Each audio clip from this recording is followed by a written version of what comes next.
each of us does and so on. And kind of, you might hear us talk over each other, but we're just going to have a conversation about our sports science program. And so you can see the three of us here. And let's go on to the next slide. Whoa. Okay, so let me talk a little bit about our agenda today. We are going to talk about our past experiences, and we're hoping we each have different experiences, so maybe you can relate to one of us. We're going to talk about how we got to our current applications, where we are now, what we're doing, and then we want to talk about what our future plans are. And we're going to do that over the next two presentations. We'll have one presentation more on the fundamentals, how we got started, some of our lessons learned, and then the second one is more about where we are now and where we want to go. So we're going to look at past experiences first, building a foundation for effective force plate use in athletics.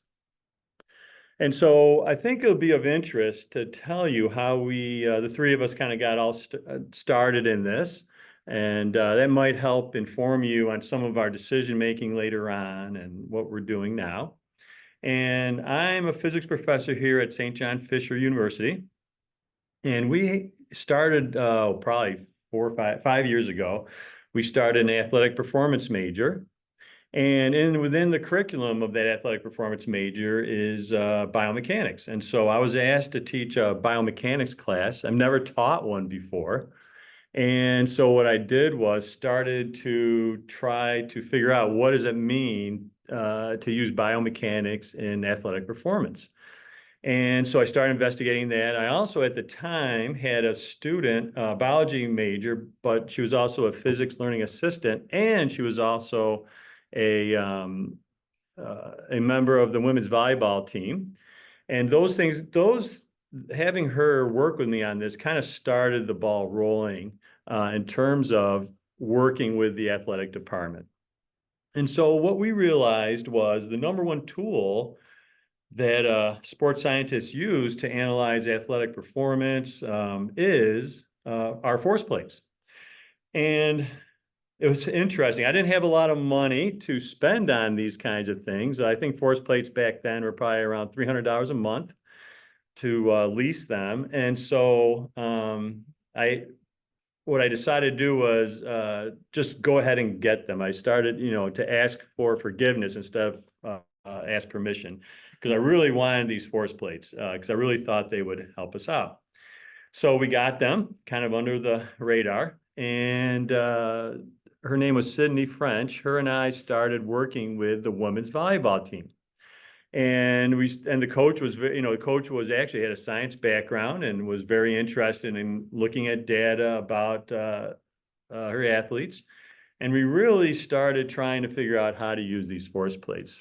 And so what we would do is go down to the athletic center, and we didn't really have a place for them to jump. So what we did was we did it out in the hallway. And all of a sudden, other coaches started walking by and asking, "What are you doing? What are you doing?" And when we started telling them, they started becoming very interested. St. John Fisher is a small university, but a large percentage of our students play sports. And so we had, sports are a big thing here at the university. If you're not winning the conference, there's a problem going on. And, so it's really competitive and so on. So any way a coach can get better, they want to look at. And so we started working with other teams as well. And it kind of snowballed from there. What ended up happening was there ended up being too much work to do. I had to get more and more students involved, which was great. And we're going to hold on. I'm not going to tell the whole story right now, but that's how it started for me, is to then kind of just research how people use force plates, research how it helps the athlete and how it helps coaches. And it just kind of snowballed from there into the program we have now, where we have what we call a sports science research team. There's 8 people total on it. Myself, Connor, Makena, and then 5 other students as well. And so I'm going to with that said, I'm going to let Makena talk about her story. Part of the story. So, that's sort of when I come in. I am a physics major at Fisher. I'm a senior. And sometime during my freshman year, just through my coursework as a physics major, I developed a relationship with Bob, and he had been working on the force plate stuff, the sports science stuff, like he just mentioned. And basically, I was asked if I was interested in helping out really as a force plate technician, to just help gather data and sort of figure out how it all works. And from there, like you mentioned, it sort of snowballed, and I ended up getting really involved in the data analytics side of things. And, fast forward a couple of years, Fisher hired me as an assistant sports science coordinator for the sports science research team. And we have a team of students who they collect force plate data. And they work with Connor, the strength and conditioning coach, and just the athletes in general to gather all this data. And now really my job is the data analytics side of things and working with the coaches to help them make data-driven decisions. And yeah, that's where I am today. All right, Connor. All right, so I am Connor. I am the strength and conditioning coach at Fisher, and I'm very much I think the lucky one in this situation. I'm the first strength coach Fisher has had, and I pretty much walked into a pretty well-oiled machine as far as the sports science stuff, and we've definitely grown over the past year and a half or so. But like I said, I'm, your typical strength coach. I'm certainly not the brains of the operation, as you're going to find out during this presentation, but I'm very fortunate to have access to this kind of stuff at a D3 university. You just don't get stuff like this, certainly at any of the other schools I've been at. And if you do, it's not something where I can work so closely with these folks to help our athletes and help our coaches sort of manage the things that we're looking for that we're going to talk about during the next hour or so. So yeah, that is my story. And Connor's being humble there because, we each have our talents that we're bringing. That's why I'm so excited about our sports science research team, because he is, watching him down in the weight room with the athletes is just, he's just so good. And then Makena, she's writing Python code like nobody's business. And so I'm just sitting here watching it all happen. And it's been a great journey. So with that background in mind, I think it'll be nice to go ahead and tell you a little bit more. Okay. So what we're going to do is we're going to look at how to analyze force plate data. We're going to look at key metrics. We're going to look at challenges faced. And the automation part, you're going to find out has been key. But that actually is going to come in the second part as well. But this is kind of, for this first part, analyzing force plate data, looking at key metrics, and what our challenges faced and lessons learned are, is where we're headed. So, lessons learned. So, in the beginning, I don't know if other people are like this, but we try to do too much. And so when you have athletes jump on force plates, hundreds or thousands of pieces of data show up, and there's hundreds of different metrics to choose from. And this force plate is collecting data, at frequency of 100 hertz, and just tons of data. And at that point we are working with the Hawken Dynamics software as well as Excel spreadsheets, and we were spending hours and hours and hours working on this, and we were just trying to do too much. And we're trying to look at all the different metrics, trying to decide how to use it, how to give it to coaches, and coaches were just looking at us like we had two heads, so that in the beginning, we were told by actually Hawken Dynamics, just try to keep it simple, but that's hard to do. So keeping it simple right from the very beginning is really key. Just picking out 2 to 5 metrics is the way to go when you first starting collecting this data. And then we also realized we had to visualize the data. We originally had Excel sheets and showed coaches. We tried to color code the Excel sheets, but visualizing the data is really, really an important piece to all this. And that, just having a chart is not really great because coaches are busy people and they want to look at a chart real quickly, have them tell the information and go on from there and use that information, whether it's for workload or for strength and conditioning, just look at it, understand what it says, and just move on. And so that was another lesson that we had to, internalize. Two other things is I had to realize I needed to have patience, right? Because if things aren't working 100% the way I wanted them to, I just needed to be patient, take a deep breath, take a step back, and try to move forward again. 2 steps forward, 1 step back is perfectly fine. And I had to have humility because I was making sometimes, I wasn't making a lot of mistakes. I was trying to avoid that, but I was making mistakes along the way. And it will happen when you're working with a new system, a new force plate system. We just have to be willing to learn from that mistake. But what was going on? So, like Makena said, we were doing this for about 3 years together, but we were still missing a vital member of the team. We could tell that, it was great. And actually, we started figuring things out, right? We did get this idea of keeping it simple, visualizing the data, asking the coaches what they wanted, starting to give them what they wanted. But at the same time, we were missing a strength and conditioning coach. That we could tell this was a vital piece to the puzzle. This was a missing piece because you have all this data, but then the coaches have to try to come up with the weight training, or they hire someone, a strength and conditioning coach, who had to come up with the weight, with the weight training. And we tried working with those strength and conditioning coaches, and some were accepting of what we're doing, some weren't. Some told us they were using our data, but then didn't. So it really, we needed one person like Connor really to really kind of take that piece of the puzzle and make it work.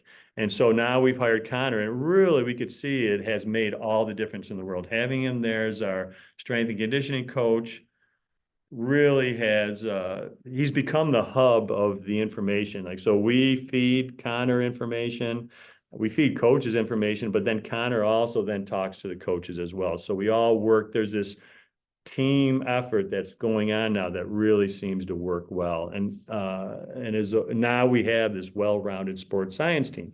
So we're really lucky in that sense that things started, things were falling into place really well. Like I told you, I had the right person in the very beginning, Sydney, the volleyball player. Then I had Makena, the computer scientist and physics major who understood all the data. And now we have Connor, who now understands the strength and conditioning piece. And it kind of all just fell in place in the right order. So we were pretty lucky that way. Now, one other lesson we learned is buy-in from both athletes and coaches. And I'd heard Jen talk about this earlier, the buy-in piece and how important it is. And actually, I'm kind of going through this now with the men's volleyball team with vert sensors. These are sensors they wear to jump during matches and games, and we can collect data from it. And they are all in with force plates, but the sensors, they don't quite buy in yet. And you can really see the difference with the force plates. They really work at it. They really want to jump high and as quickly as they can. But the sensors, it's kind of lackadaisical. And so we don't always get the best data. And so in order for us to get good data, have it, be able to use it, we need buy-in from both athletes and coaches. We have other examples too, where we have coaches who say they want to use the data, but then don't buy into it. And then it just kind of falls apart. So I've seen this happen often not often, but I've seen this happen where if the coach or the players don't buy into what's going on, you might as well not be collecting the data. I think we've gone through that with a couple coaches. And yeah, a lot of times we'll have, that they typically do their force plate jumps in the weight room.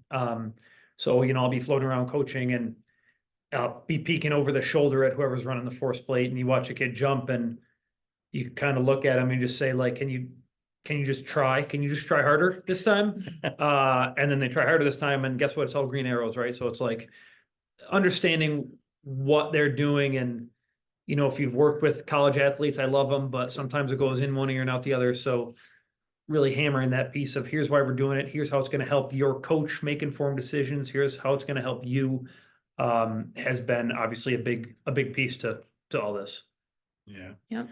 Yeah, so we actually we're making meetings with coaches now this week and next week to try to just make sure everyone's on the same page, everyone's buying in. So this is huge for us. In order for data to really be useful, everyone's got to be on the same page. So just a little bit of the progress now that Connor's in place. Connor's been here a year and a half. And so this is kind of, again, back to keeping it simple. What we did was previously I was trying all sorts of jumps. You heard me talk about, you know, not keeping it simple, trying to do too much. So I was doing counter movement jumps, counter movement rebound jumps, single leg jumps, just trying to figure out what works and what's going to work out. And what we decided was, okay, Connor's here. Let's just start and just have everybody do counter movement jump only, and just do that for a year and a half. And it has worked out great. We're all on the same page. We're all working together. We understand what's going on. There's not confusion. We started out simple.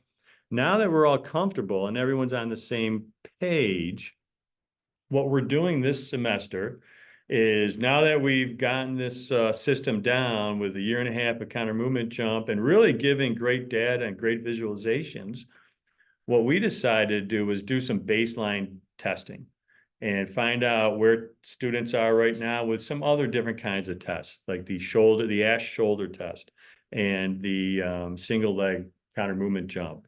And what's another? Hamstring testing. And so we're trying to do this because really what our next focus is going to be is trying to,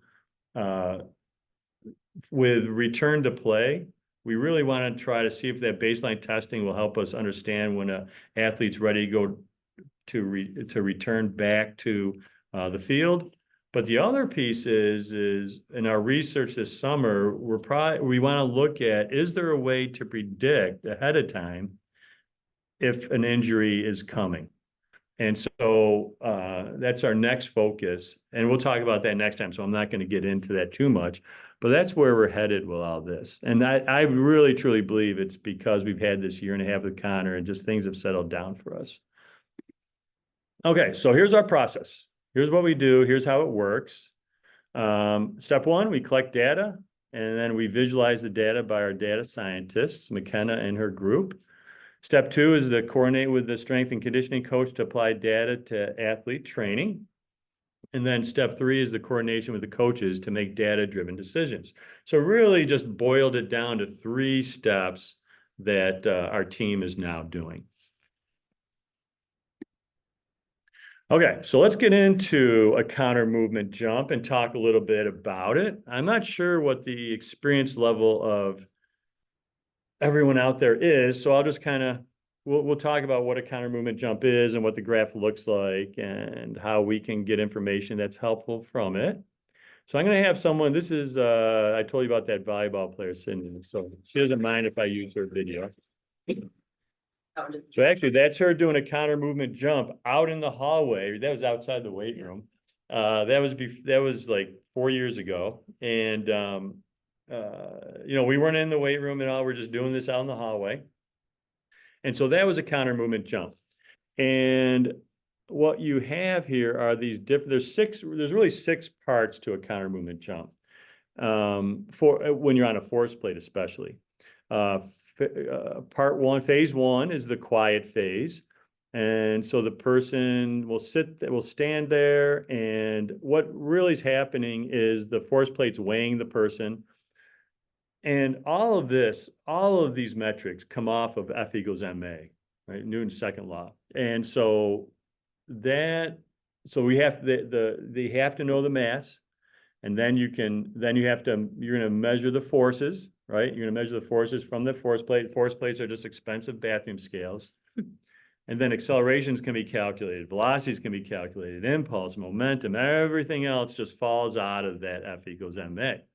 And so that's why this first phase actually might be the most important phase, is for the athlete to stand still for a couple seconds, and here they just do 1 second to mass them. Then what happens is this unweighting phase, this downward motion. And this is a force versus time graph. And so this yellow section is, I don't know if it's halfway down, but it's partway down where the unweighting. So it's basically the athlete releases their weight and lets their weight start falling towards the ground.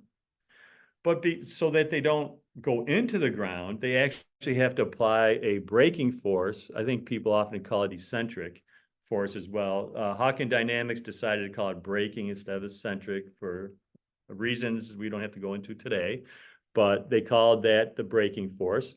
And so the force is actually upward, trying to stop them from accelerating downwards, right? In that unweighting phase, literally, if they just let themselves go, they'd be accelerating at negative 9.8 meters per second squared. But then they have to stop that because they don't want to go through the ground. So they start braking, and there's this force, positive force upward, trying to make that stop from happening. Then at the very bottom, and this can happen, I mean, theoretically, it's supposed to happen that their maximum force is at the bottom of the motion there, at the very lowest point. And they start propelling themselves upward. And you'll notice that as they push themselves upward, their force goes down. So really in the beginning here, that force in the beginning is extremely important in terms of getting themselves off the ground. And as a matter of fact, if you go back behind that, the braking force is really important in terms of getting that propelling force up as high as you can as well. Then they propel themselves upwards, and you'll notice that there's zero force on the plate right in that flat section right here. And that's when they're in the air. That's the flight phase. And then you have the landing phase, which often I'll see landing forces actually be higher than propelling forces.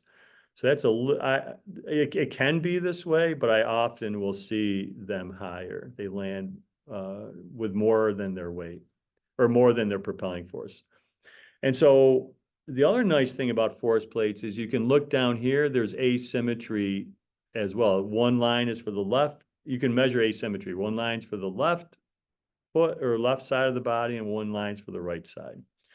So I'm gonna just go to the next slide real quick and talk about this right here. You'll notice though, this is a graph of someone where you'll see this red section right here. You'll see the yellow, red, and green section I was just talking about. But you'll notice that the peak actually is not at the boundary between the red and the green. It's inside the green, inside the propelling force. And this actually is somewhat common for athletes where they don't use the braking force as much as they can in order to propel themselves upwards. Often we'll look at hamstring strength or braking force strength in a moment, but quite often the braking force strength is less than the propelling strength. Mm-hmm. So the athlete will tend to use their propelling force to get them off the ground. And so that's just what I wanted to point out here. Oh, can I go backwards? Yeah. So and you'll notice here that this is a perfect jump, right? They used all their braking force to give them the propelling force off the ground. That's ideal. That's if they're, if they're very balanced. And the other thing is, if you see this to be really different, that can be something to look at, some kind of pause to give you to see if this athlete needs to increase their eccentric strength or braking strength.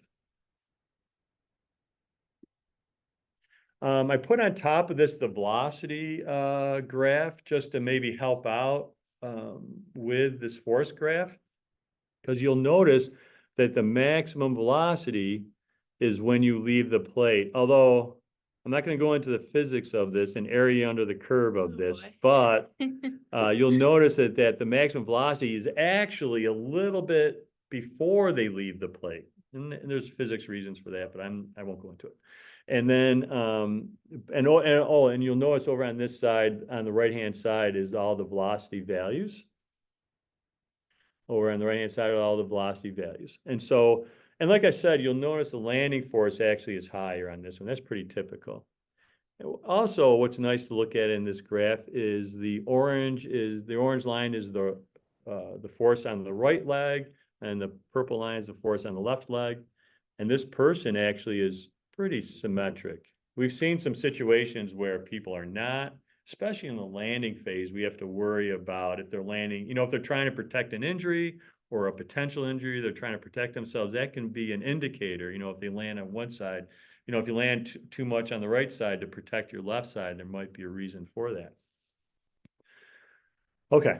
So I kind of wanted to show what the velocity graph was, and the slope, and the slope of that line, the slope of velocity line is negative 9.8 right there. So that's the acceleration. Okay. All right. So that's the quick analysis. That's a quick version of what a counter movement jump is and what the graph looks like. But now we had to decide what the key metrics are. And so like I said, I try to pick too many in the beginning, but these are the ones that we all kind of agreed upon. And that's what's nice about having a sports science research team. You talk about these things, we agreed upon these things. And what we decided on was the MRSI, Modified Reactive Strength Index, jump height. And we actually, if you forced me to take one out of this group, it would be jump height. The only reason we have jump height in here is because athletes want to know how high they jump. And actually, this isn't even their maximum jump height, right? If they do an approach, they swing their arms, they're going to get higher, but they all want to know what their jump height is, and they compare it to each other. So we provide it because it does give some motivation. But we really get this jump height piece in the MRSI. It's jump height divided by ground contact time. And that jump height is buried inside of MRSI. So really, we don't need it. Plus, what's interesting is, Makena's going to talk about this in a little bit, where MRSI is really our fatigue metric, and she'll talk about how we do that. But that's our fatigue metric. But what we found is jump height is not a good fatigue metric whatsoever. I've seen athletes who are fatigued have the exact same jump height as when they were fresh. And an athlete's body and their mind work together just to figure out how to get that jump height. Because really their goal when they're jumping on that force plate in their mind is to get as high as they can. And we try to tell them go as high and as quick as you can, but they like the idea of going high. And they'll figure out a way to get that same maximum height. And the way they do that is they apply a smaller force for a longer period of time. And so the ground contact time in the MRSI goes up, and therefore we can capture the fatigue value with that MRSI, not the jump height. The other pieces are average relative braking force and power, average relative propulsive force and power. And you could pick peak. We decided on average, right? Yeah. We decided on average. You could pick peak. It's really what you want. We decided on average, so you just stick with it. We also decided relative was a better way of doing this because we want the forces in terms of like 100%, 200%, 300% of body weight.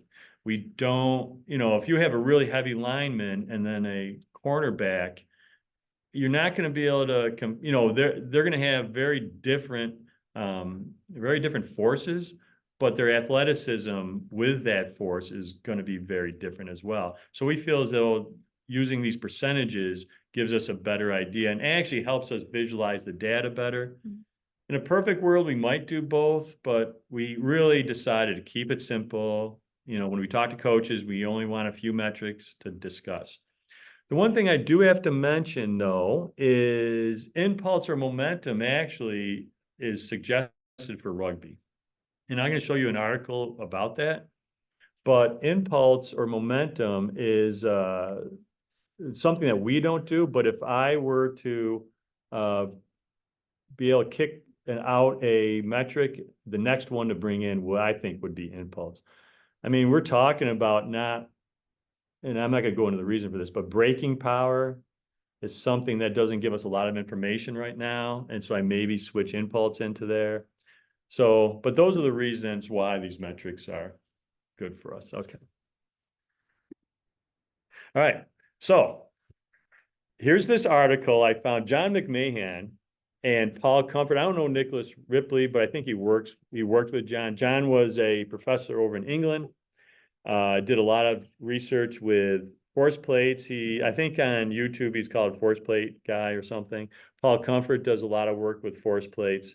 And because John was over in England, he did work with rugby people. And I'm afraid I'm gonna run out of time. Maybe I'll show you later, but I was gonna show you something like I have this literature review AI agent basically, and it's really fantastic. And so we do all our research articles through that because it gives you what the conclusion is, what the methodology is, whatever you want, it'll give you a little short summary of that particular research article. So it's fantastic. But now they have a new thing where they add a podcast to it too. And I wanted to show everybody that in case you wanted to use something like this, it's fantastic. This AI stuff is just becoming ridiculous. So it's 4 minutes and 44 seconds, but I think it's worth it since we have a rugby audience, and the title is Force Plate Derived Counter Movement, Jump Normative Data, and Benchmarks for Professional Rugby League Players. I think it's worth the 4 minutes and 44 seconds to listen to it. Let's see if you can hear it, and if you can't hear it, we're just gonna not. Welcome, folks. Today we are discussing a study on normative counter movement jump, CMJ data, for professional rugby league players. It's a fascinating look at how we can use force plate data to better understand and train these athletes. I'm eager to hear more. What were the main goals of this research? The primary aim was to establish normative data and benchmarks for CMJ performance in professional rugby league players, specifically differentiating between forwards and backs. They used a force plate to collect detailed jump data, going beyond just jump height. So they didn't just measure jump height? What else did they look at? Exactly. They also measured modified reactive strength index, RSI, and jump momentum. These provide a more comprehensive picture of jump performance and strategy. They also used a T-score system to make the results more easily understandable for coaches and players, ranging from 0 to 100, with 50 being the average. That's a smart approach. How did they collect the data and how many players participated? They used a portable force plate to measure ground reaction forces during the jumps. A total of 121 professional players participated, 66 forwards and 55 backs. The testing was done during the first week of preseason training. Why the first week of preseason? Wouldn't their performance be better later in the season? That's a valid point. They chose the preseason because it's a comparable period across different clubs. Later in the season, training and competition schedules vary widely, making it difficult to compare data across multiple teams. So, while it might not represent peak performance, it provides a consistent baseline. I see. And what were the key findings regarding the differences between forwards and backs? Interestingly, backs had higher jump height and modified RSI, likely due to their lighter average weight. However, forwards had significantly higher jump momentum, reflecting their greater mass. This highlights the importance of position-specific benchmarks. So, a lighter player might not necessarily have a lower overall jump performance, just a different type of performance? Precisely. The study emphasizes that jump height isn't the only important factor. Jump momentum is crucial, especially for forwards who need power in their tackles and carries. The T-score system helps coaches assess players relative to their position group. How reliable were the measurements? I mean, could they repeat the test and get similar results? The study showed excellent reliability for all three variables: jump height, modified RSI, and jump momentum. The intra-class correlation coefficients, ICCs, were all above 0.9, indicating high consistency across multiple jump attempts by the same player. That's reassuring. How can coaches use this data practically? Coaches can use the normative data and T-score benchmarks to assess individual players relative to their peers and set objective training goals. They can identify strengths and weaknesses and tailor training programs accordingly. For example, a forward with a below-average jump momentum score might focus on exercises to improve power. One thing that strikes me is that this study focuses on a specific time of year.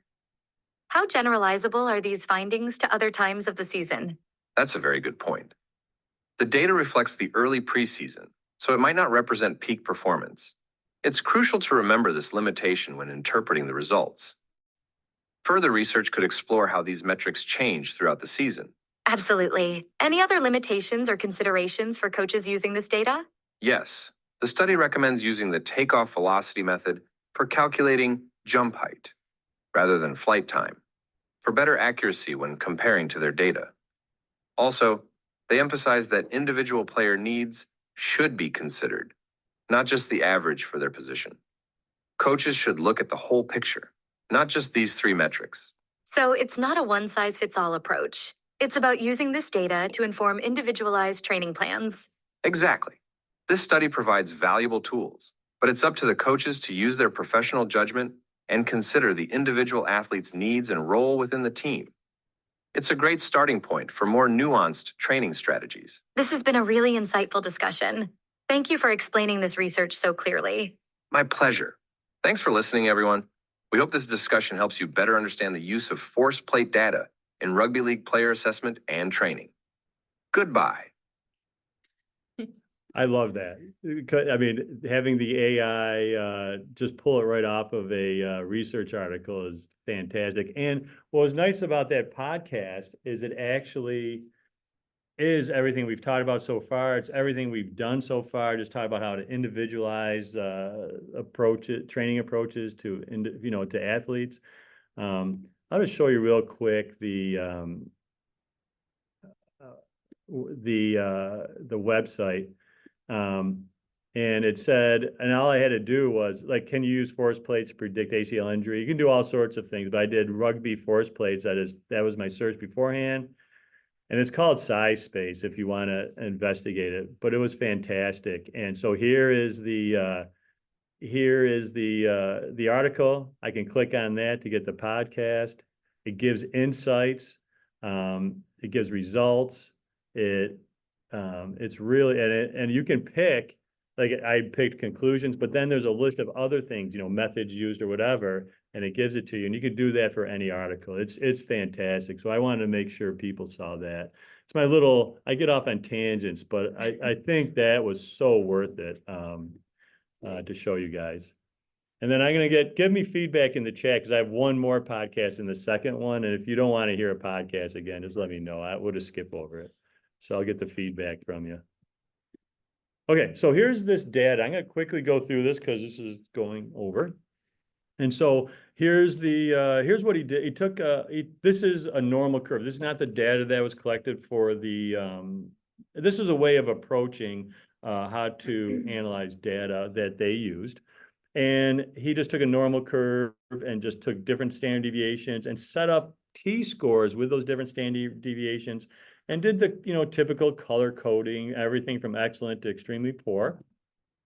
And so then he looked at just the different MRSIs, and you could see that the forwards are on the left, the backs are on the right. The scales are not lined up, so don't let that fool you.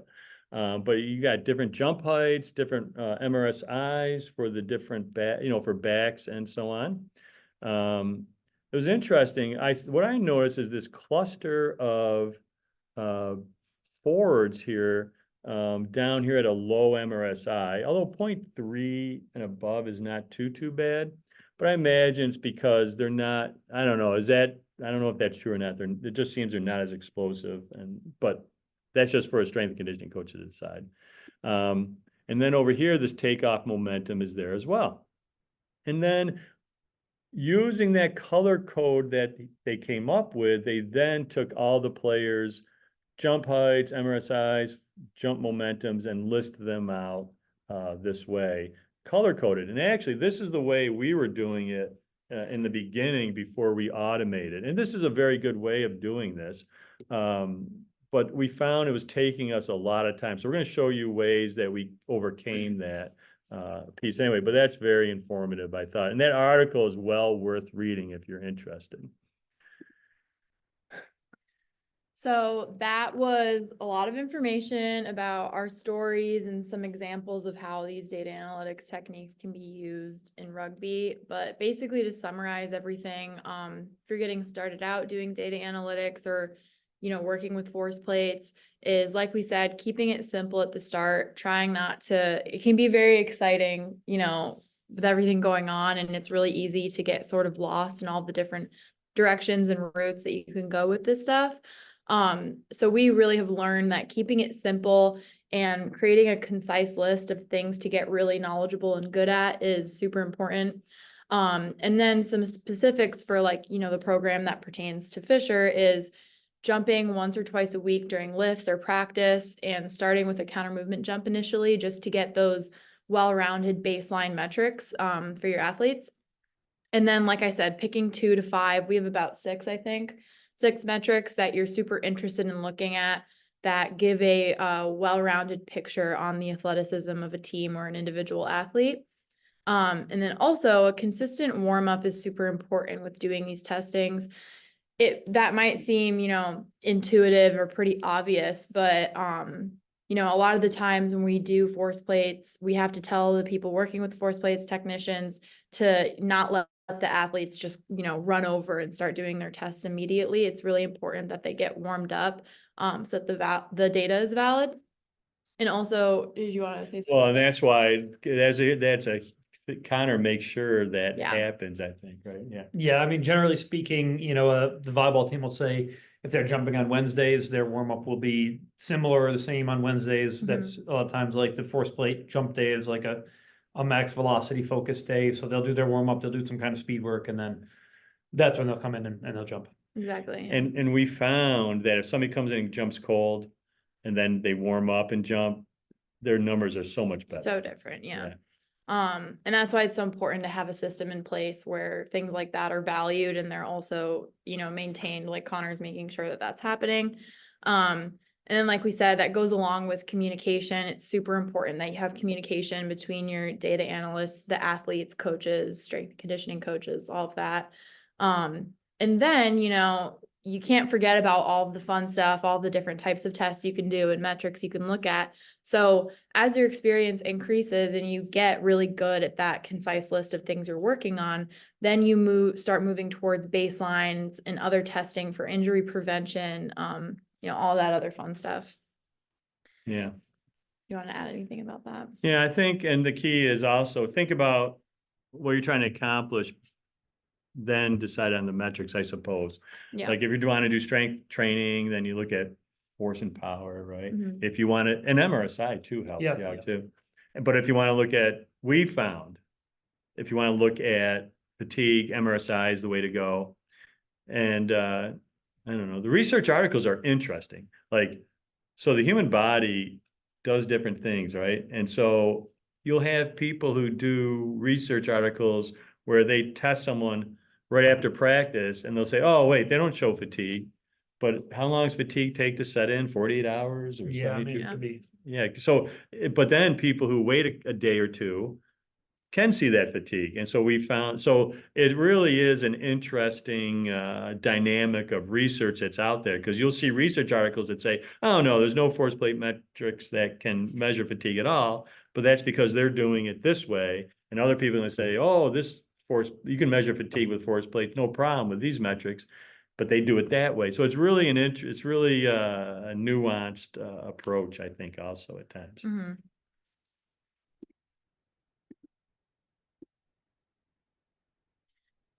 Yeah, so also just to quickly summarize some challenges that we faced, we did go over, the challenges we faced and sort of how we overcame it, but the main things are that data overload and complexity, just the time consumption and inefficiency of certain data analytics techniques, like doing the Excel sheets, it's not time efficient. And basically that leads into the need for automation, which we're going to go into in part 2 of the presentation a lot more. But really the main challenge is that. Yeah. And I just wanted, I suppose, like, so what's happened with us, we've grown from one team to, how many teams do we work with now? 15, probably. 15 teams. Yeah.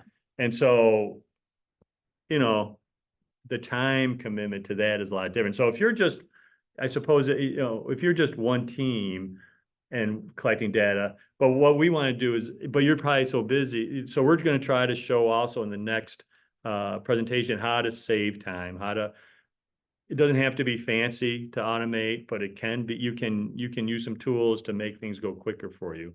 And so that's what we're looking at the next one. So we'll stop there, see if there's any questions.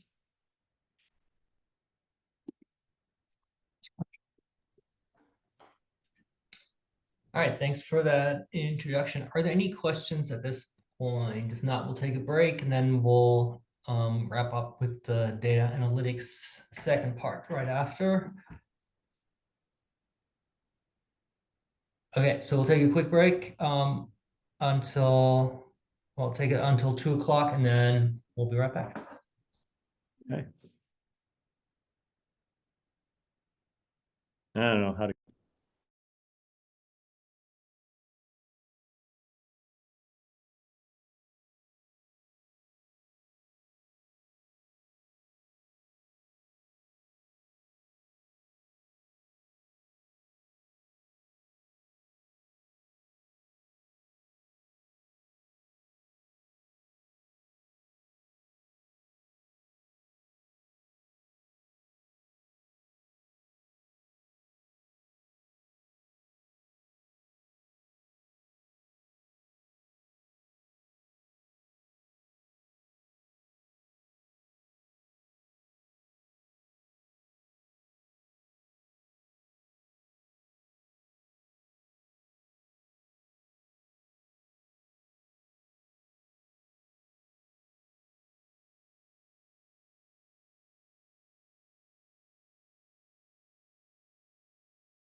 All right, friends, we'll continue on with our talk on data science.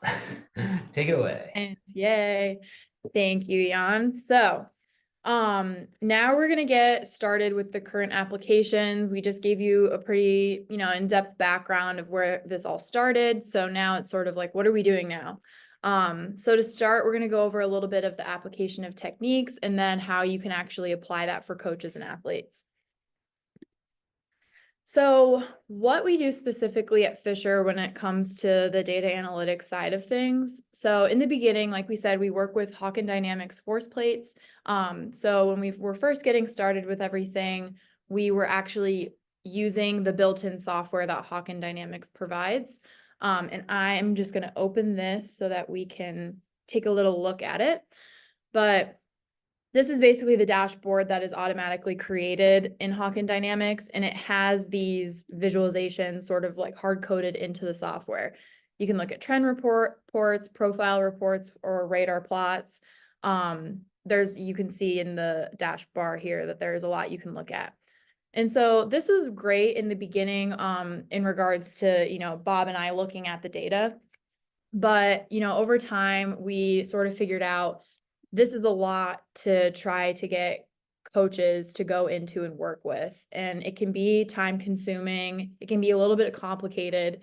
And, coaches for the most part, they're not data analysts. So they don't have the time to go in here and figure out what this all means and sift through everything themselves. And then also have to draw their own conclusions from the visualizations here. Another aspect of why we sort of started gravitating away from using this built-in data analytics that Hawkins provides is that there isn't a lot of options for customizability in here. It's really just what you see is what you get, it's great when you're starting out, but as we got a little bit more involved with the data analytics, we realized that we wanted to be able to customize things to what our coaches wanted to see. So go back here. Is there anything you wanted to add about No, the perfect. Hawkins? All right. So that was what we initially started with, was the Hawken Dynamics software. So then, as we sort of mentioned this before, so I'll go sort of quickly through this part, is we started exporting that raw data from Hawkins into Excel sheets or Google Sheets.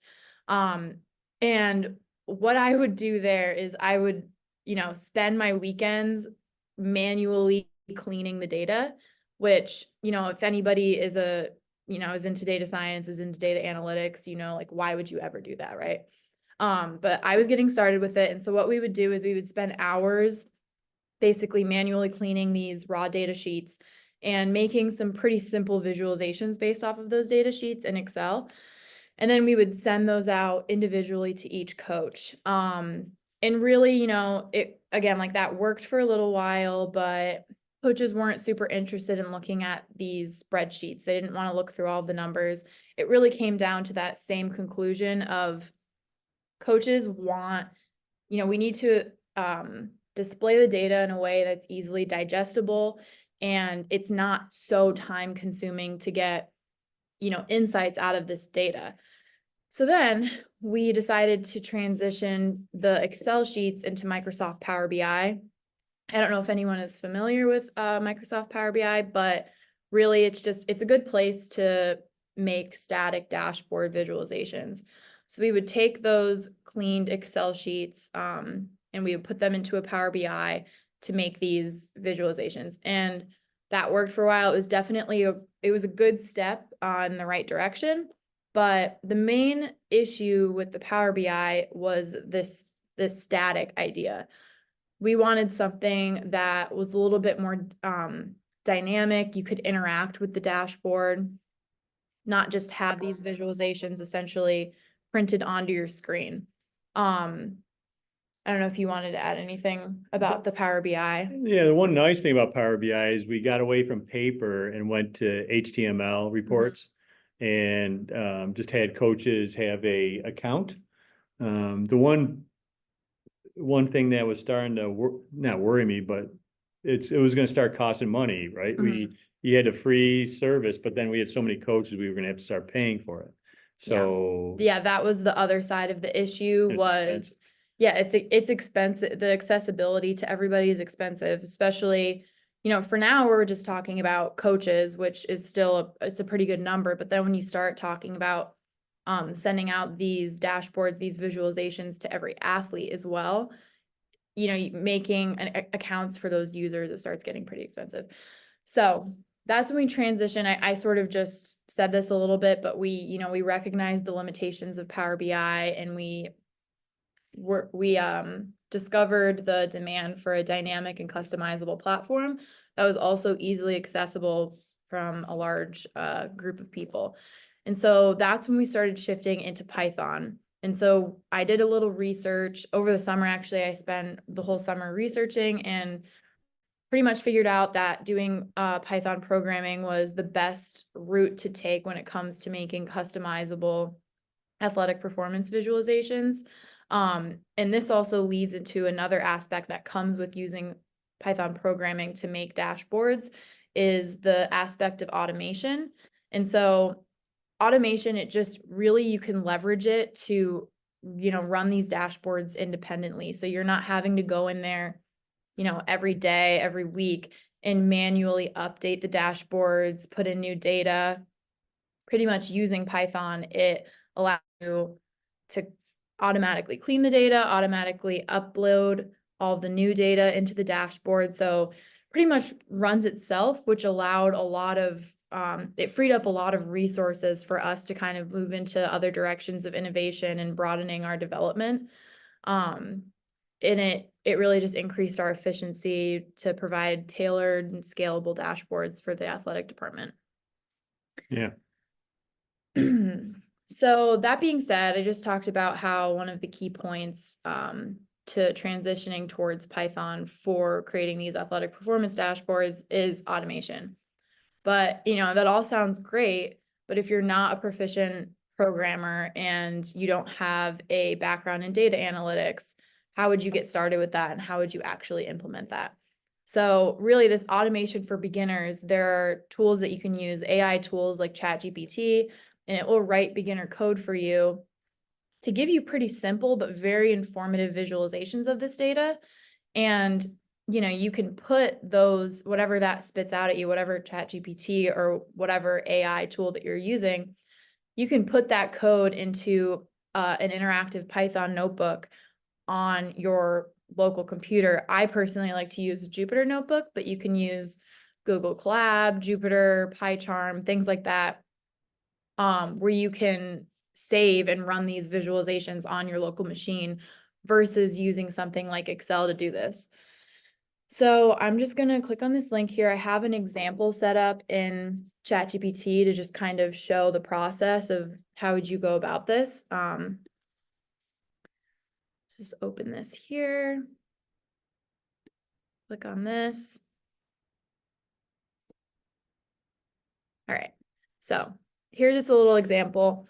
So this is a grip strength data Excel sheet, and you just throw that into the chat, and you could just say, come up with a visualization for this data. And automatically it will start creating Python code to create these visualizations, and it will also automatically clean the data for you to be able to make these visualizations. And one other thing is we use a paid version, but we did this example in the free version, this is free, yeah. ChatGPT 4.0, and it did a great job. And so, yeah. So it's affordable. Like we said, if you're getting started off with all this, basically it's a free way to get started with everything. So it cleaned the data for you without even asking. Yeah, exactly. So part of the reason I will say, I'm pretty sure part of the reason that it cleaned the data is due to it learns from your history of the prompts that you put into it. But 4.0 so it will just automatically read and clean the data for you. And so then it sort of summarizes the data for you, and then it will recommend different types of visualizations. And so you can pick one, you can ask questions about it. In this demo, we just said, show us all 4 so we can figure out which one is the best. So it does that. It gives you the code for each of these visualization techniques, each of these graphs that it will generate off of the Excel sheet that you threw into the chat. And there you go. It spits it out too. So you could take all of this data right here, this Python code, and you could put that into an interactive Python notebook on your local machine and run it there and save it, similar to how you would save an Excel file with graphs on it. Right, like, so if you find code that you really like, that gives you a graph you really like, you could just, all you have to do is just keep changing the Excel file path. And it'll just keep doing it for you over and over again. So it's really, it'll save you a ton of time. Saves a lot of time. So, you know, this is a great tool because it spits out all these different types of visualizations that it's quick, it's simple, and it's informative. So those are just some demo graphs. And then it talks about, it kind of summarizes what each of these visualizations are telling you about the data. Then you can even ask it, say, hey, that's great. Can you draw a conclusion from the data for me? So not only can it analyze your data, clean it, create different types of visualizations, but it also can help you draw conclusions from the data. It can do the analysis part of things and interpret the data for you and give out, you know, some paragraphs here about observations and conclusions from the data. And it will also summarize it. Then we have another part here. You can really go into this as far as you can. I don't know how familiar everyone here is with using AI tools, but really you can go into it as far as you want. And here we asked, how would I increase grip strength, right? And it will just give you more conclusions. If you wanted to add anything about that. Yeah, and then let's say you didn't like any of those plots, you could say, well, I was thinking more along the lines of this or that. You can just have a conversation and it'll just keep working with you. I say please and thank you though, often, because I do too. it does so much for you, but I don't think it cares. I want to give it some positive feedback. I like, oh, that I do say that was great. Yeah. So this is a tool that, you know, for that automation for beginners, it's a tool that is really helpful. I use it all the time to sort of help me in tough spots that I'm in. And it can just speed up the process if you don't have the time to put in all the work of learning everything from scratch. So head back here, and like I said, you put that into free platforms that are on your computer. And I sort of already said this, but that's why something like this it's a better way to do visualization, in my opinion, than Excel or something like that, because more dynamic, customizable, you can do a lot more with it. So that was sort of like an automation for beginners. But when it comes to the automation and visualization techniques that we do here at Fisher, is a little bit more specific.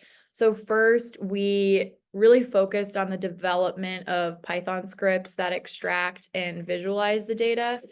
So specifically APIs, those are Python scripts that will go into whatever source cloud that you're working with. In our case, it's Hawk and Dynamics, and it will pull the data that you specify and it will put it into an Excel sheet, or, you know, it will put it into some platform that stores the data. And then that will be linked directly to whatever dashboard that you're working on. So that's what we do, is we use APIs to source the data to really just ensure that the information is accurate and it's up to date. So to do this, you have to do this on some sort of cloud platform. We use Python Anywhere to host and run our websites at Fisher. And Python Anywhere has been really instrumental in really that whole automation aspect of the process. So with APIs and along with a built-in it's a task scheduler that's in Python Anywhere, and it really just allows you to update the dashboards consistently and automatically. So it removes the need for any manual intervention when it comes to providing real-time insights on the dashboard. So right now we have, I believe it's every hour. Every hour. Every hour it will update new data that comes off of the force plates. So we don't have to do anything. You know, a team will jump and a coach can look at that data an hour, 2 hours later before practice to see what happened that day.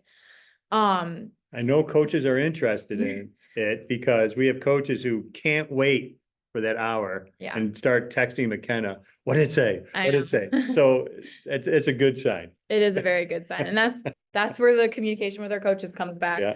I have coaches that will text me at 10 p.m. at night being like, oh, what does this data mean? And I respond because I want them to stay interested in all of it. Yeah. But so these techniques that we've moved towards, they haven't just improved our workflows. They've really just sort of broadened our horizons and where we can go. So scalable solutions like dashboards, they really at this point have expanded sort of beyond St. John Fisher. And it just gives us a lot more, power in making these data-driven insights and optimizing performance and so on. So basically by leveraging Python and cloud platforms, we've really transformed the way that we do data visualization and analysis at Fisher. And it really just enables us to deliver consistent and scalable, impactful, up-to-date insights for our coaches and for our athletic department. Here, should we go through the dashboard, do you think? Which dashboard is this? It's Python Anywhere. Okay, so is it the Fisher dashboard? Mm-hmm. All right, let's do a quick little look just to give an example. We talked about it. I mean, Yeah. this work, Makena did this over the summer, basically built a customizable Power BI. Mhm. And let's just show it because it's Yeah. really, and we're gonna show you how you can do it too, actually, in a moment. It was a lot of work, but we kept telling ourselves, the work that we do now is gonna save us time later. There we go. And it really has saved a lot of time. So I'll let you go ahead. Yeah, so this is this Python Anywhere hosted public URL that I was talking about.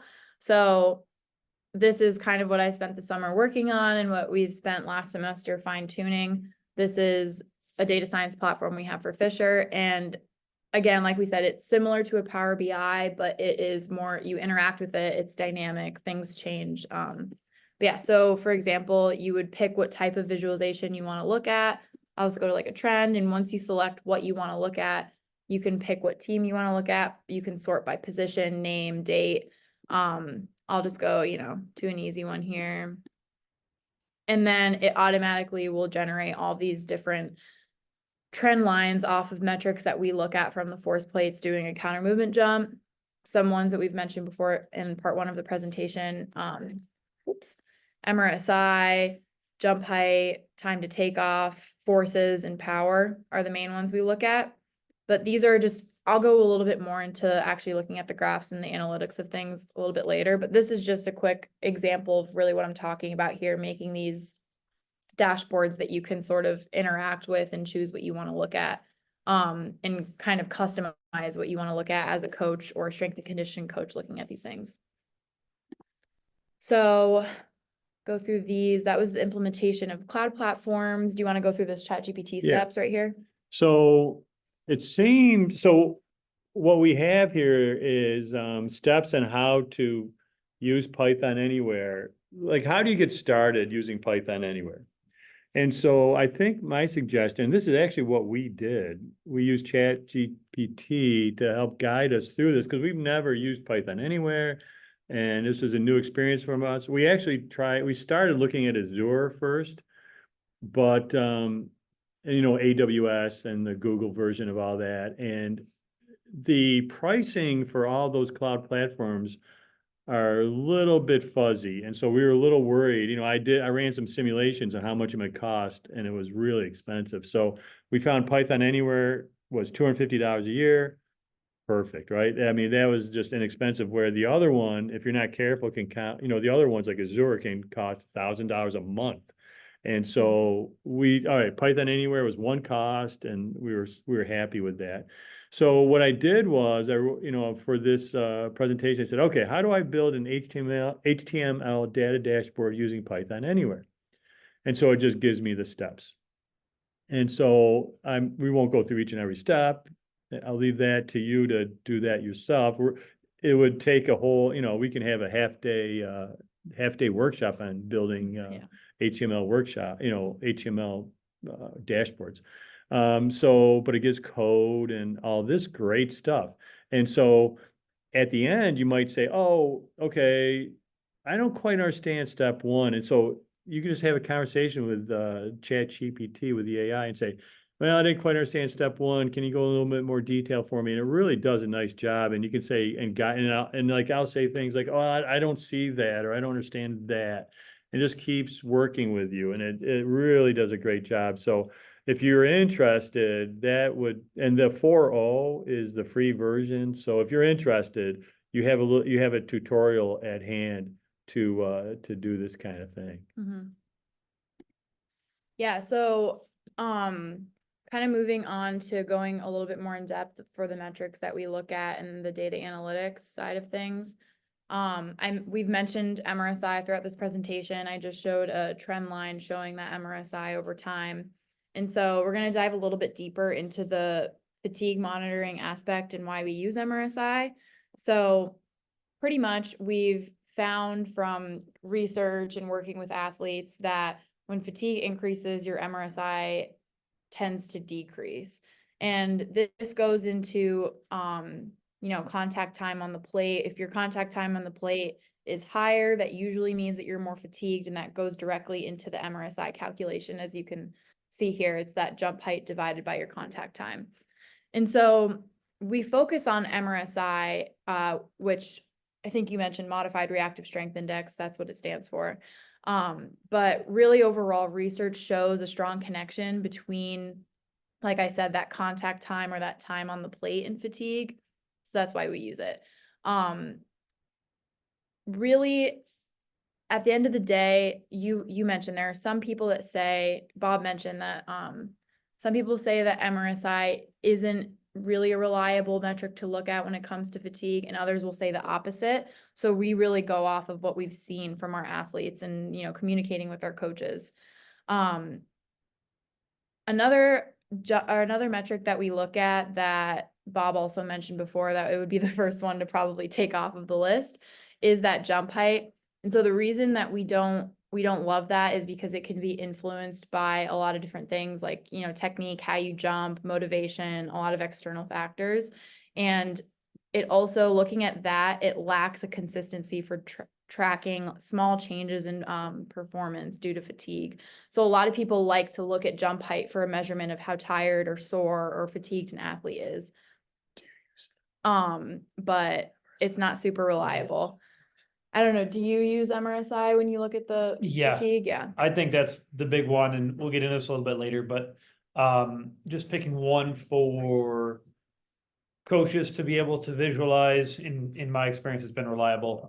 But then again, providing something that's easy to understand for myself, Mhm. right? Who's maybe not as, relying on the data as these guys, and certainly our sport coaches. I think, if you work in the setting that I do, like, that's where we tend to see that fatigue build up and the injuries build up is from practices, from games. So allowing the sport coaches to harness that sort of metric has been something we've tried to do very hard. Mhm. Didn't, it seems as though, and this might be multiple factors, but it seems as though coaches who talk with you about MRSI and look at that data, and the coach that texts you at 10 o'clock at night about it, they're the ones that have the least amount of injuries. It Yeah. seems that's what we're finding, right? Mhm. And whether that's because they're paying attention to the force plate stuff, or they're just coaches, right? And Yeah. and are better with the load management of their groups, or probably a little bit of both. I think it might be, because the better coaches, right, tend to use the data. Mhm. Yeah. Yeah. And so like the soccer player and the volleyball, or the soccer coach and the volleyball coaches come to mind, where they constantly want to look at that data. So like our soccer coach will literally not have a player practice that day because his MRSI changed so much. And he Mhm. says, okay, you're done for today. Come back and when you're better. And he loved it. The team was successful. I don't know, they had a really low number of injuries. Yeah, and they won their conference as well. Win their conference. So it's not, it's not because of the data, but because the data is available, the coaches can use it to help make decisions. That's that idea where data gives insights, but experience is wisdom, right? Mhm. And yeah. Yeah, and we'll go into a little bit more about the fatigue monitoring and how you sort of decipher whether a team is just, working hard and they're fatigued, or if this could indicate some sort of injury going on, or, a lead up to an injury. First, we have another Do we want podcast. to skip it though? Because we're gonna run out of time, and I don't know. I feel like I'm kind of, I think we can do it. How long is it? let's see how long it is. It's 4 minutes. 4 minutes. Okay. Let's do It's, it. okay, can you read the title? Yes, so this one is the effect of acute fatigue on counter movement jump performance in rugby union players during preseason. And this is from the Journal of Sports Medicine and Physical Fitness. Play this. Welcome, folks. Today we are discussing the effects of acute fatigue on counter movement jump performance in rugby union players during preseason training.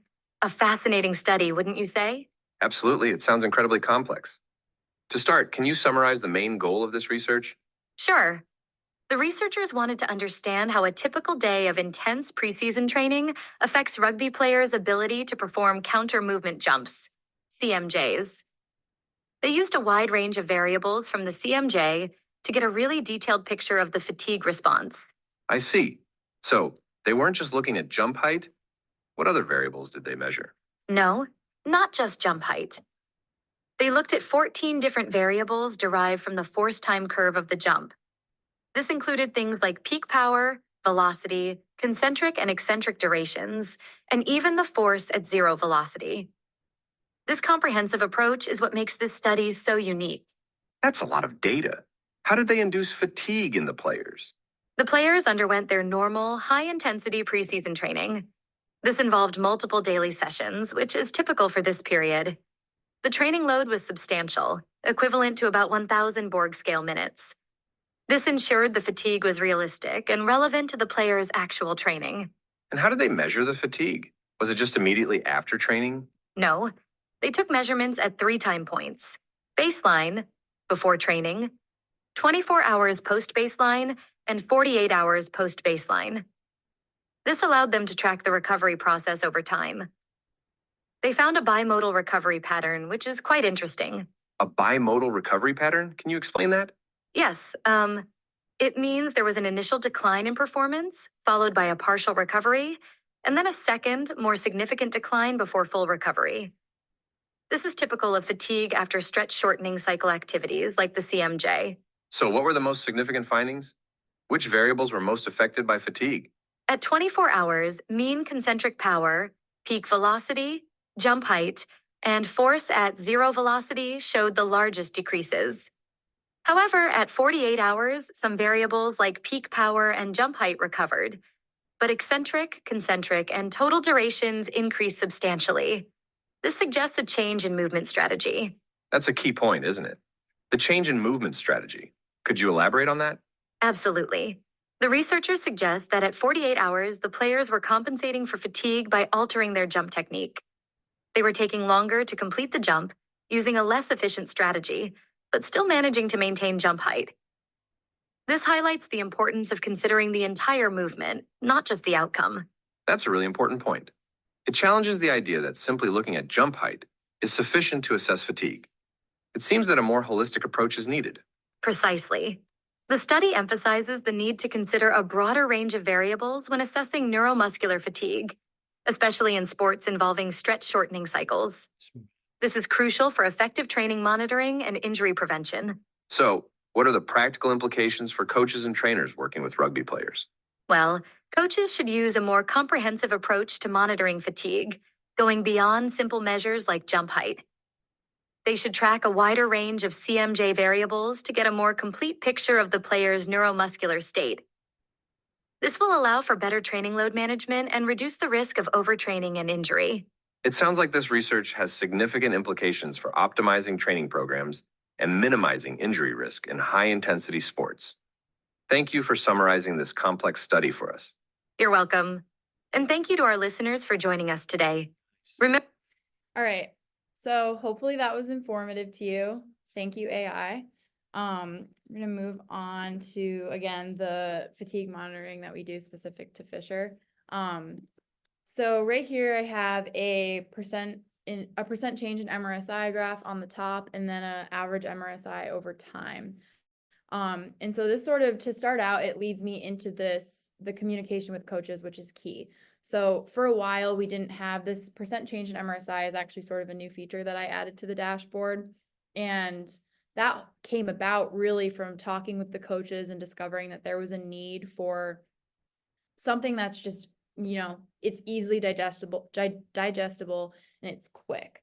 So, for the most part, coaches were looking at this average MRSI over time graph, and it could take a little bit of time to look through that and figure out, which athletes you're looking at. It's a comparison to the team, but really what coaches wanted was a way to look at something quick and understand where each of their players were and how they were doing that week.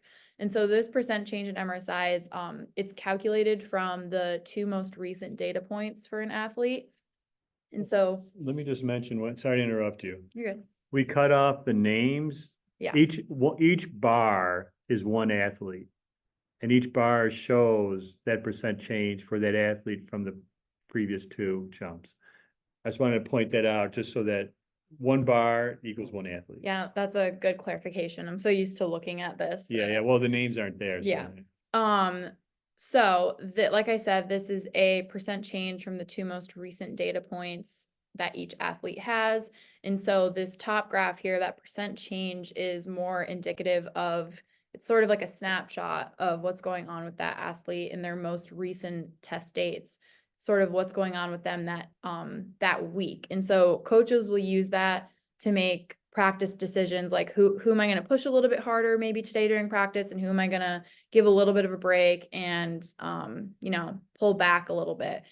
And the reason that I have this average MRSI over time sort of next to it is that it's important to sort of look at these 2 things to see what's going on. So we'll call this green arrow is an athlete. Well, the green athlete. Yeah. Green athlete. And then you have red athlete here. And so it's important to sort of look at both of these together, the average over time and also the what's going on in the most recent dates. So you have the green athlete here, they're, the highest percent change in MRSI. That's why they're in the dark green. But then if you look at the trend line for that green athlete, only those last 2 data points, which is what, that percent change is calculated off, is that increase there. So prior to looking at, a week before of this percent change MRSI graph, this green athlete who is, the highest percent change would have been in the yellow or red in prior dates because they had this downward slope for a couple dates. And so it's important to see, you have this athlete where the past couple weeks, past couple practice dates, they were in the yellow or the red, and then all of a sudden they're at the top of the list for the increase in percent change. So you go look at this and you see that, hey, maybe this athlete was getting tired over time, but then they recovered.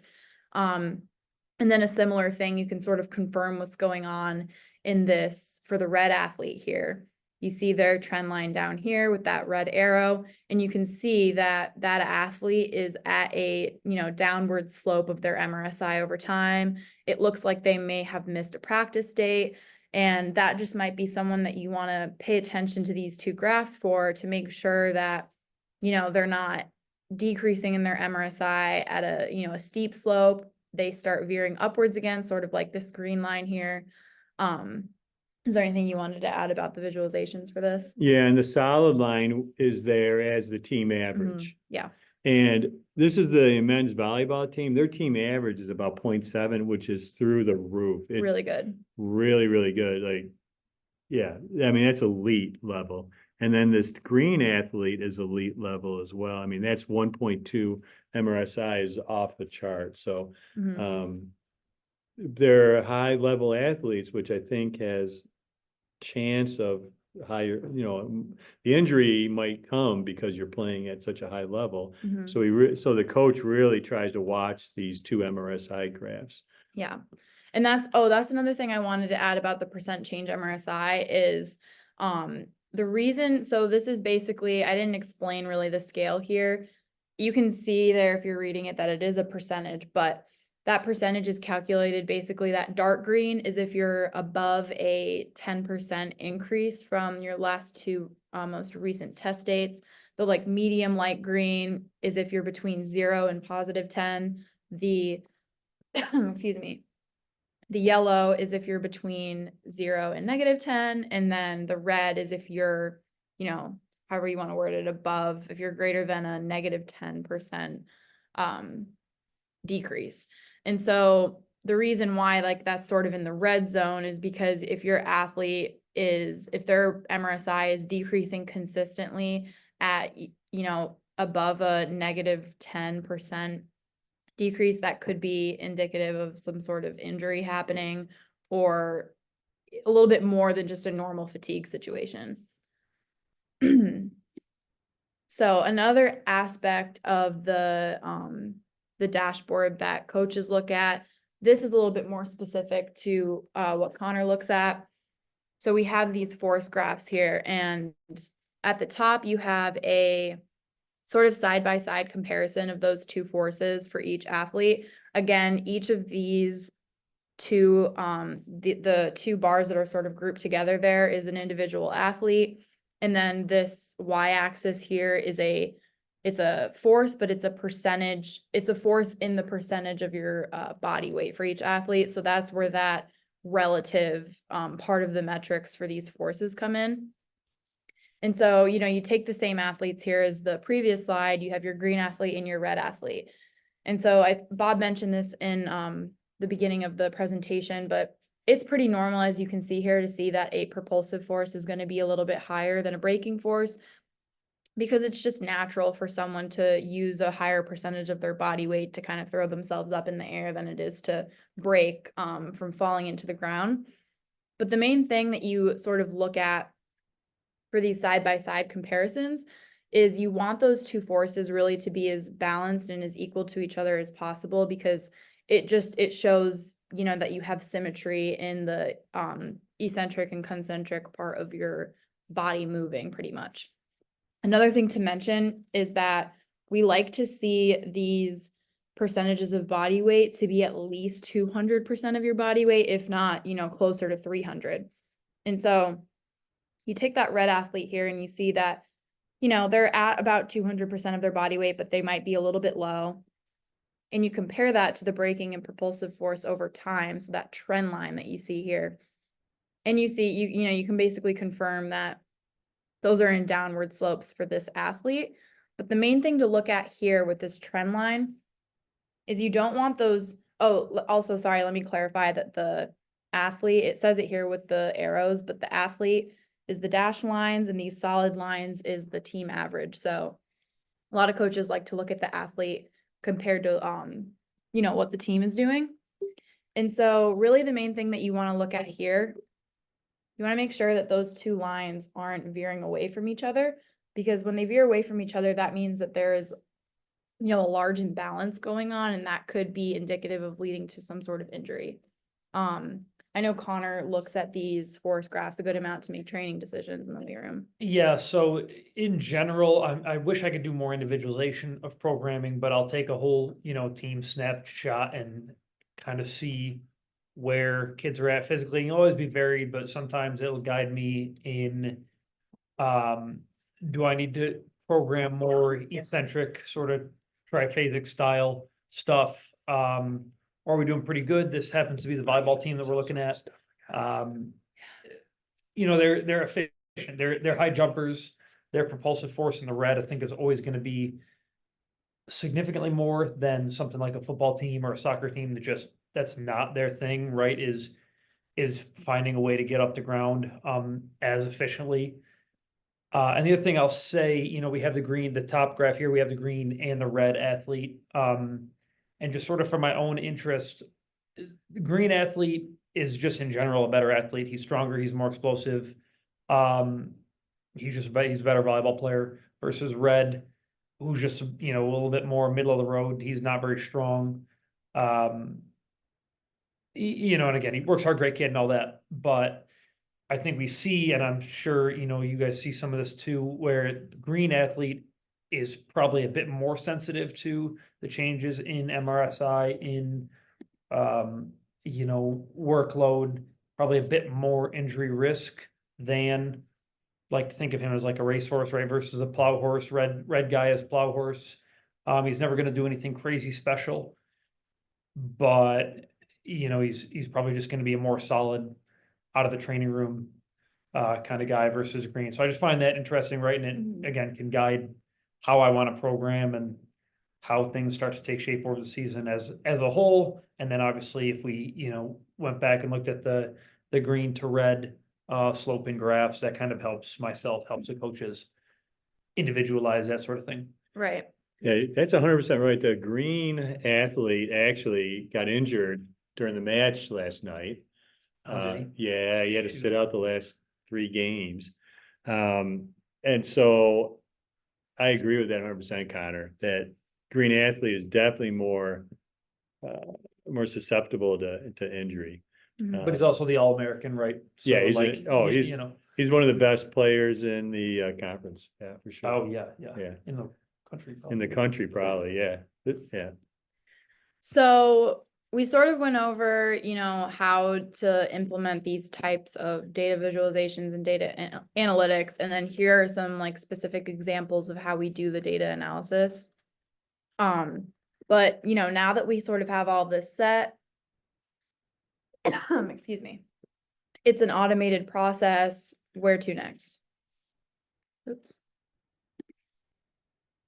Okay, so we have baseline testing and new testing. That's what this is, yeah, and actually future directions. This is where we go next. We've started this process, but we're just about to implement it this week. We'll see how it goes, and I have a confidence that it's going to go well. Athlete profiles. We have an athlete view to let athletes know what their scores are. And so that's kind of more of that buy-in piece. And so we'll show you what we have so far with that, but that's going to happen. And then we're also, like I mentioned, we're going to look at injury prevention. We're going to do research on, is there a way to predict injury, or what are the tendencies and the metrics if somebody becomes injured? I think that's going to take some machine learning type techniques to look at that.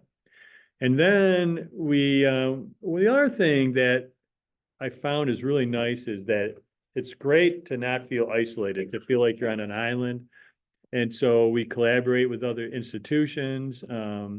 Actually, I forgot to list King's College as one of our collaborations. Oh, sorry, Jan. I'll have to fix that. Oh man. Okay. All right, let's go into the baseline testing and new testing that we're talking about. So baseline testing and return to play. So we want to use that baseline testing for an injury recovery sort of protocol. If you're taking all this baseline testing in the beginning of a season when, athletes are fresh, they're most likely not injured, you can use that as a sort of control group or a comparison against if they do get injured, and then, they're doing PT and they're working with the trainers to sort of get strong again, working in the weight room with Connor to heal that injury. You have something to compare to when they were healthy. And so some baseline tests that we've been looking into, hamstring tests with a true strength, which is, it's basically a mini force plate. It's actually a new piece of equipment that we just started working with. And then also doing a single leg counter movement jump on the force plates is a really good baseline test that we use for some teams. An ASH test, which is just a shoulder test with the force plates. You do it at different angles, overhead, 45 degrees and 90 degrees. And that sort of, it shows the isolated strength that's in the shoulder. And then an isometric mid-thigh pull for that one specific to rowing. But we do each of these baseline tests for specific teams. Not every team doesn't do all of these baseline tests. We sort of customize it to what makes the most sense, functionality wise for each of these teams. And so do you want to talk about monitoring that for return to play? Or do you have? Yeah, I can certainly jump in. So, like Makena said, a lot of it is reactive, or has been reactive in the past. For example, the bottom right picture there, that little black thing like behind my left heel, I don't know if you see it, is the true strength, just a little square force transducer. And so we rigged that to go through and attach to the rack here. He strapped to an ankle, and we were testing like percentage strength for a couple of ACL return to play kids and, doc says, they want it 90 before, you can get back to practicing, whatever it may be. So that's been nice. We don't typically do that with everyone just because it takes a while, get strap on and off. But again, sort of reactive in the sense that the kid had the ACL injury and then we are testing. And you can do similar stuff with a hamstring, for example, but what the baseline test, hopefully, fingers crossed, will do is give Yeah. us a sense of where the hamstrings are at, let's say. So if we do sustain an injury, someone does, right? Like we know, we can look back and say, okay, you were at 400 newtons of force before your injury, how close can we get to close that gap and hopefully prevent the re-injury, which especially with a hamstring obviously is so huge. And you could say the same thing about a baseball player in the Ash test in the top right, or like asymmetry with a volleyball player jumping with the single leg counter movement jump. So we essentially picked a test for each group. We sat down, what makes the most sense for field hockey, what makes the most sense for football, or whatever.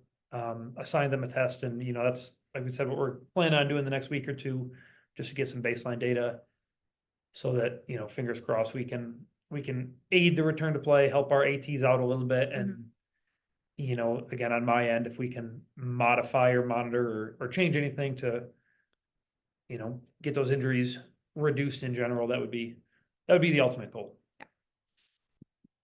Perfect. All right, so that's sort of our plan for the baseline testing and return to play. And so I'm gonna go on to these sort of athlete profiles that we talked about. So I showed you some examples of we call it sort of the coach's version of the dashboard for Fisher, and those were those trend lines, that percent change, and the bar graphs. And so this is an example. This is something that I've been working on for an athlete mobile view of their force plate data. And as you can see, it's a little bit of a different structure here. And the goal with this was to take pretty much the coach's dashboard and make it even more easily digestible. I'm sure a lot of people here work with athletes. I don't know if you work with, collegiate level athletes, but a lot of the kids on the athletic teams, they're not going to take the time to actually understand the data analytics that are, in those trend graphs or those percent changes or anything like that. So we have these gauge graphs instead. And the titles of these graphs are sort of like, buzzwords or, whatever you want to call them, to make it a little bit more interesting and, like I said, digestible for a college athlete. So for example, that explosiveness that I have there is really just your MRSI. But an athlete might look at MRSI and not know what that means, so then they won't care. But I know pretty much every athlete will be interested in what their score is for their explosiveness. Same thing for quickness, that's just contact time on the plate. Jump height's the same. And then you have that power and that strength, all that stuff. And so as you can see, it shows your score, it shows what your PR is. And a really interesting part that I like about this is I have it so that it shows your percent increase or decrease from your average. So this will automatically update to whatever your most recent jump was. So your score is really whatever your last jump was. And an athlete can see like, okay, how did I feel during that lift today? Or how did I feel during that practice today? I can compare that to what my score is for each of these metrics. And then they can still see, what was your best, what was your PR, and how is that different from, last week when I jumped. If in their head, they felt, a lot better last week during practice when they jumped on the force plates than they did this week, they could look at that percent and it could confirm that, or it could tell them something a little bit different about what's going on about their actual agility and their quickness and their power. Do you want to add anything about that? Oh, that was great. So that's something that I've been working on right now. Just working on some like small logistics to actually get it sent out to athletes, but that should be, coming sometime this semester, which I'm pretty excited about. So then to move on here, I want to talk about the collaboration with other institutions working on this. Oh, I added it on there. Okay. So like I said, we're working with other institutions. We're running out of time, so I'm not going to go into it too much, but King's College, I added it on been an update. So King's College has been a great getting to know Jan and going down there and stuff has been a great collaboration, I believe, so far. But then here's some other people we work with. Now, I think we've run out of time. So, but I'm just going to quickly say about this here. Use of T-scores to help with data analysis. So the thing is, if you're working with a team, you guys know that T-scores are great, right? You can have T-scores across the whole team, but then you got to go into Excel, you got to do it and so on. This is an example of dropping a Excel sheet into ChatGPT and just telling ChatGPT to do the T-scores for you, to then graph the T-scores. I had to do radar plots and trend graphs. It was fantastic. The radar, so it was just an example that we came up with. And I also wanted to, this last part here is saying, okay, let's say you don't want to get force plates. They're somewhat expensive. They are getting a lot cheaper, but or you just don't have them. You can get the exact same metrics with video analysis. I'm just going to bring this up here. So I'm going to show. I just did a video analysis. I think this video analysis costs $200 a year. And you'll see that I did that I was able to, actually I started with a Y position graph and converted that, went through some steps and so on, did some calculations, used F equals MA, and got to a ground reaction force graph that looks just like the counter movement jump graph. And so you can use video analysis, and this is fairly inexpensive. It's time consuming. And actually, this is one of the things we're going to do is see if we can do this with computer vision in the future so that we don't have to do it. But that's just another route that you can go. So we'll stop. What do you think? We'll stop right there, right? I just kind of quickly went through that last part and see if there's any questions. Let's give a break too. Oops. There we go. Thank you. Thank you. Thank you.